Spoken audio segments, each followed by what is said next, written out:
Welcome back to FM Story. We're about to embark on Season 8 of our Athletic Club save. Somehow we managed to sneak into the Champions League spots on the final day of the season.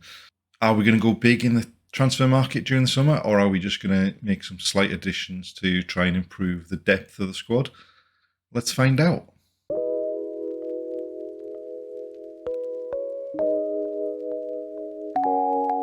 Before we do get started, if you do enjoy the video, please like, comment and subscribe. And without further ado, let's get going.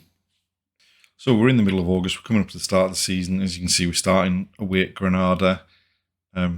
As per usual, we've got our usual game against Real Madrid in the first 3 games of the season. But other than that, it's a pretty decent start to the season.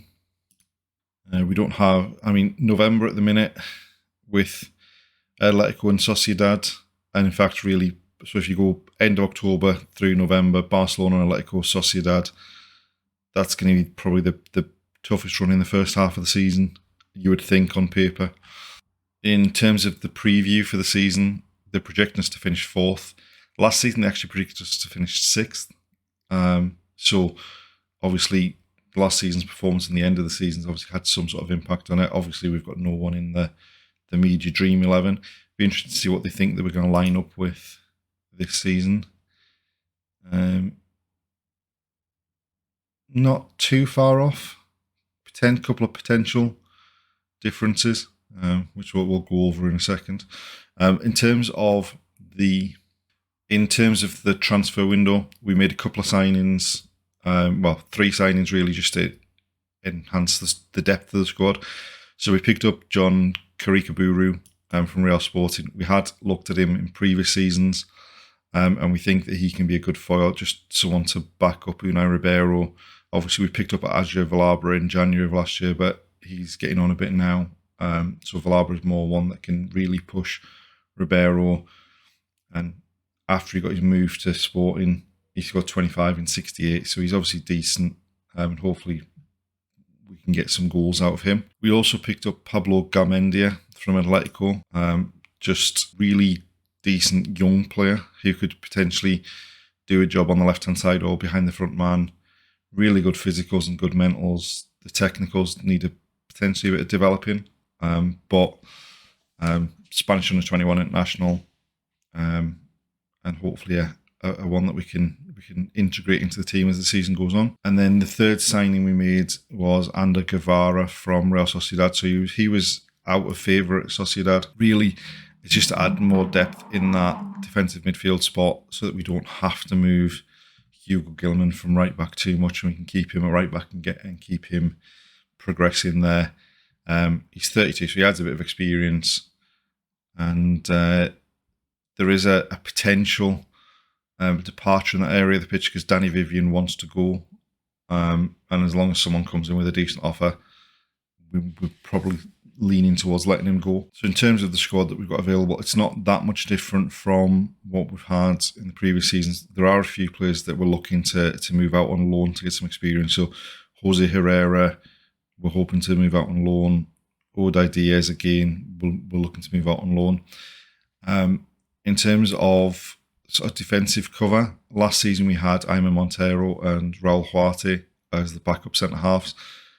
This season, Iozo Ochoa has come back from loan and looks like to have really kind of developed. So we're going to keep him around to be in the first team. We've sent Raul Huarte out on loan, but otherwise it's pretty much the same squad we had last season. Obviously, the young players at the top end of the pitch, hopefully we can really develop. I mean, if you look at the sort of players that play in the wing on the number 10 spot, you've got Valabra at 31 who can play up front. But other than that, the next oldest is Nico Williams at 27. So hopefully they're going to take a big step forward again this season with some more game time, more experience. And then hopefully we can push on and challenge for the top 3 this season. So it's time for the first big game of the season, away at Real Madrid in the second game of the season. They're coming in hot off a 5-0 victory away at Getafe. And as you can see, we've not had the best of records against them. In 17 games against them, we've won 2 by the looks of things. Carlo Ancelotti's still the manager.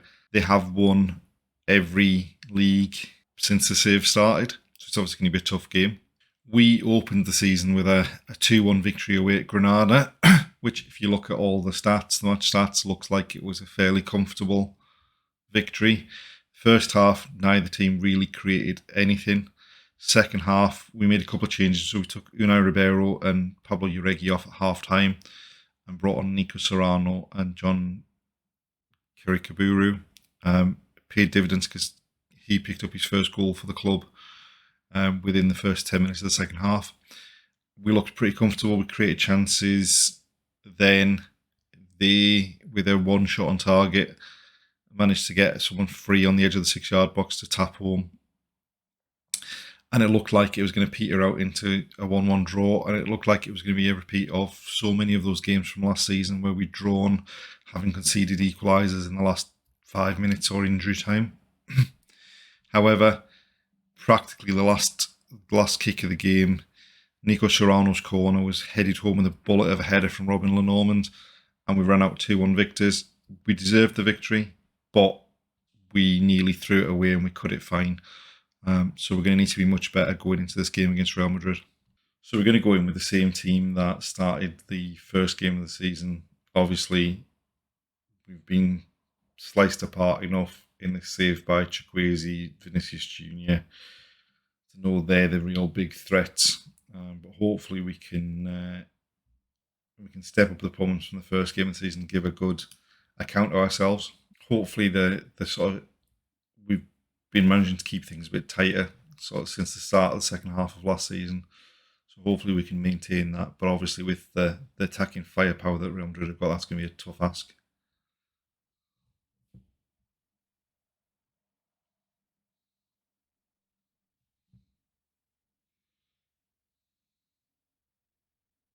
And here we are, they've sliced us open already. Oh, no, come on, referee. We seem to concede so many more penalties against Real Madrid than anyone else as well.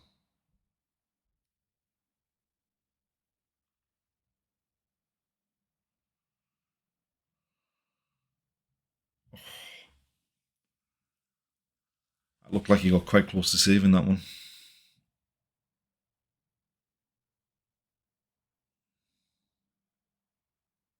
Oh, and he probably should have saved it looking at that. Hugo Gilliman, Norman Sunset, Nico Williams, Javi Lopez on the overlap.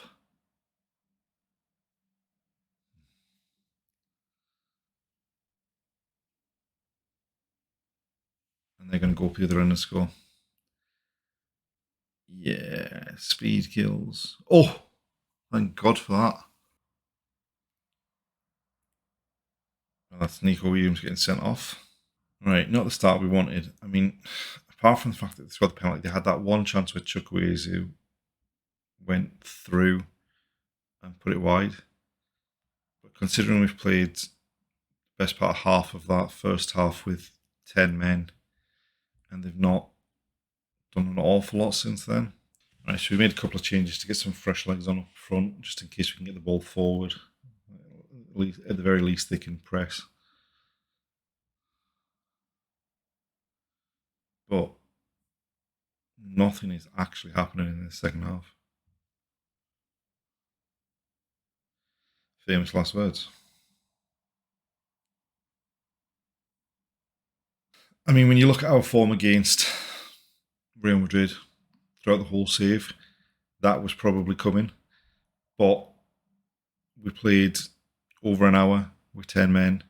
We didn't play particularly well.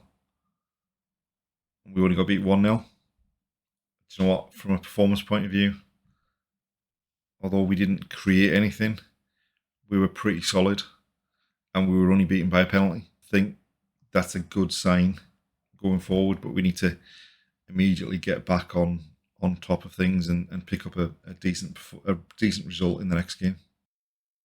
We've made it to the end of September and it's been a pretty good start to the season in general. There's been a couple of lows, but otherwise it's been a pretty pretty decent start to the season. We didn't do any business on transfer deadline day. The only one that was likely to happen was we were likely to, if we got an offer that matched what we wanted for Danny Vivian, we would probably let him go.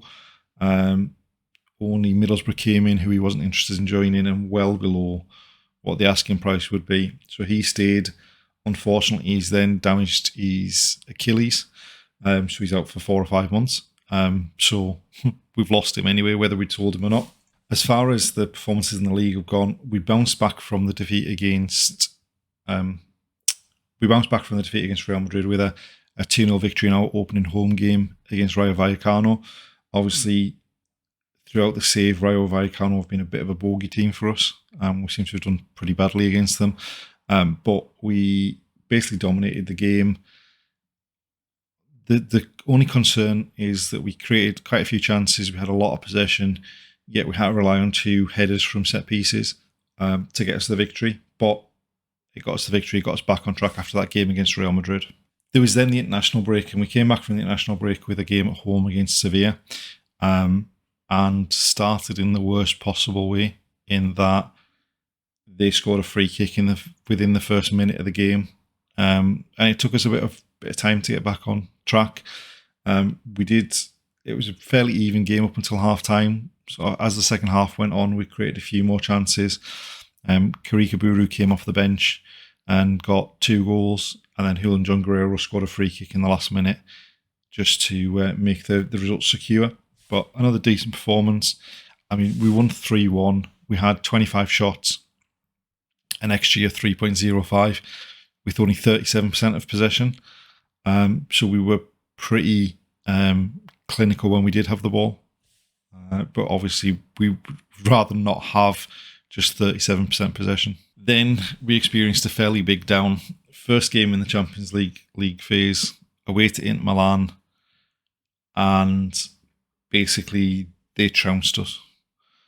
5-0, we were never in the game, although the XGs are relatively close, a lot closer than 5-0 suggests.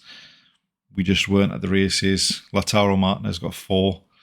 And yeah, definitely the worst performance so far this season.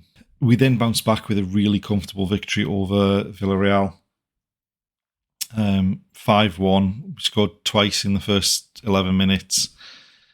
They'd pulled one back and it was a bit tighter towards half-time, but then we kind of blew them away in the space of 15 minutes in that second half. Nico Williams getting his second, Ribeiro getting his first goal of the season off the bench, and Vallejo also getting his first goal of the season.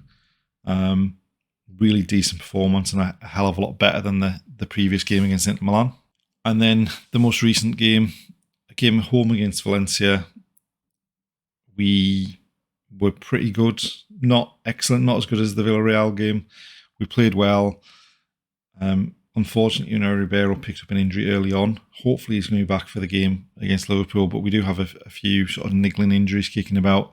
We did score early on through Nico Williams, and then Luis Suarez got sent off for them. I think that's the second time in 2 games he's been sent off against us. And then we just secured the win with a back post header from Robin Lenormand late on there just to make it a comfortable 2-0 victory. And all that means is that we're sitting in second place in the league. We are, obviously we'd lost to Real Madrid, and that's the difference between us and them in the table, obviously, and the fact that they've got a goal difference of 21, so they've scored a load of goals already as well. But pretty happy. I mean, we've won 5 games out of 6. We did say at the start of the season that Real Madrid was a tough game, but we did have a good run of games to start the season, so I'm glad that we've been able to back that up and put the performances in and get the results. And now we've got to try and get back on track in the Champions League against Liverpool. So we're going into the game against Liverpool with a couple of players out injured. Obviously, Danny Vivian, we said, is out for 4 to 5 months.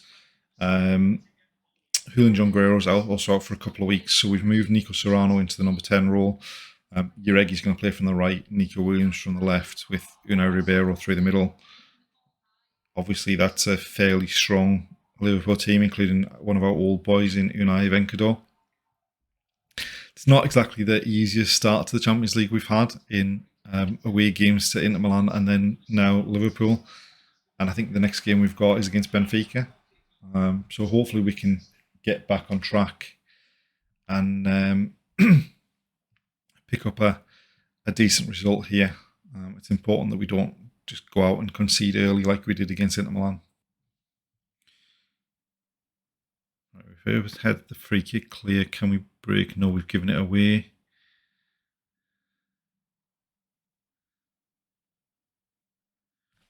What on earth were you doing? You absolute idiot. Just stand on the ball and let them have it.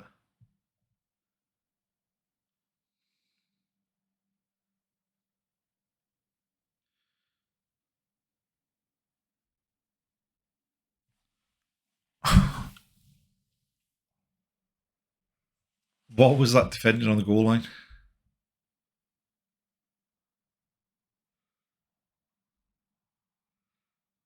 So he blocks it. He just decides to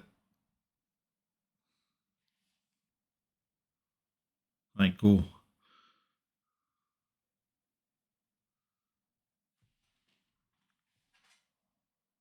I think that probably was offside. No.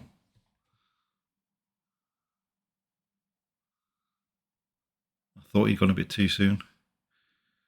I mean, it's a very weak finish, and the keeper should have done much better. I mean, the one in the centre definitely had gone. Given the barrage we were under at the start, to have only conceded one and to actually be level going into half time, I think that's a pretty decent performance. Uregi's knackered though. So we're probably going to have to make a change there. Right.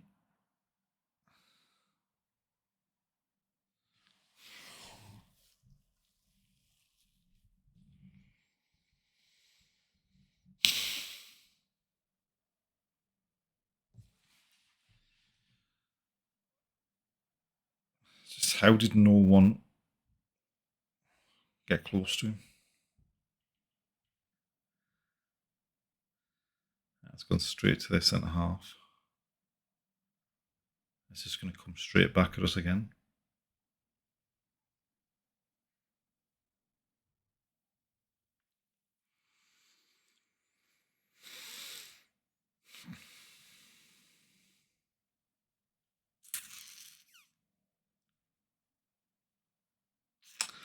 Yeah, as we said earlier, it looks more a team for the league than the Champions League this season, as opposed to last season where we were terrible in the league for a large part of it.